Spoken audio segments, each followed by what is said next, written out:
I was in jail, actually facing a prison sentence that I was going to have to serve time for. It was actually a 6-year drug addiction to prescription pain pills and heroin that led me to jail, which ultimately led me to the doors of Teen Challenge. I grew up in a family where my sister was sick from the time she was young, and she had to have some surgeries, but she never mentally matured. So growing up, I was normal and she wasn't. So she hated me for who I was. So that just led to me trying to please everybody else and control everything else instead of living a life that I was supposed to live.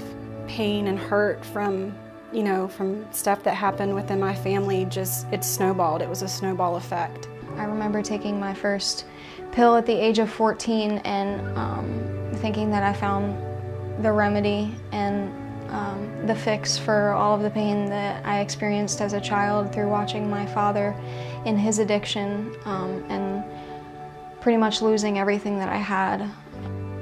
Every time that I got out of jail and I told myself that I was going to do it and I was going to overcome this problem, but each time I fell, every single time, because I was powerless over this addiction. I was powerless over it completely. After realizing that I was not going to get out of it, it was in my jail cell that I surrendered myself to the Lord. I surrendered my life to the Lord and I asked Him to please do something and to please change something in my life and take me in a different direction and save me from prison and save me from death, because I can't do this anymore. And in October of 2015 is when I walked through the doors of Teen Challenge. I had burned every bridge, from my mom, my dad, all of my friends. Nobody trusted me. Nobody wanted to have anything to do with me, and I was on the brink of being homeless.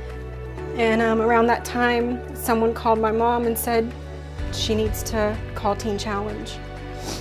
And my first response was, I'm not a teenager. That was my first response. I've tried everything else, and I honestly thought that the only way I would ever get sober is if I died. Whenever I walked through those doors, it was the scariest moment of my life, but also the moment where it was like, okay, this is it. This is what you have to do. There they showed me the right way to deal with my problems and how to humble myself through disciplines that I received, and the disciplines that I got in Teen Challenge. They kind of revealed to me the deeper issue of why I was acting the way that I was acting and why I was receiving the disciplines that I was receiving. It showed me more inside myself so that I could face the root issue there and deal with it and walk through the healing that I needed. We keep growing and we keep improving, and it's not monotonous. I'm not here and this is it, and it's just a daily job. It's a life that I get to live, and I get to sow into other people's lives, and I get to see transformation on totally different levels. It's never the same thing. It's watching what God is doing through Teen Challenge. It's brand new every single day. It's amazing to see. They're prayerful about every single thing that they do. They love you exactly for who you are. Your faults, everything. That's all bundled up into the little mess that you are when you come walking in the door. And they embrace it, and they try to help you bring the stuff up and, realize that there's something bigger, there's something deeper inside of you, why you did the things that you did.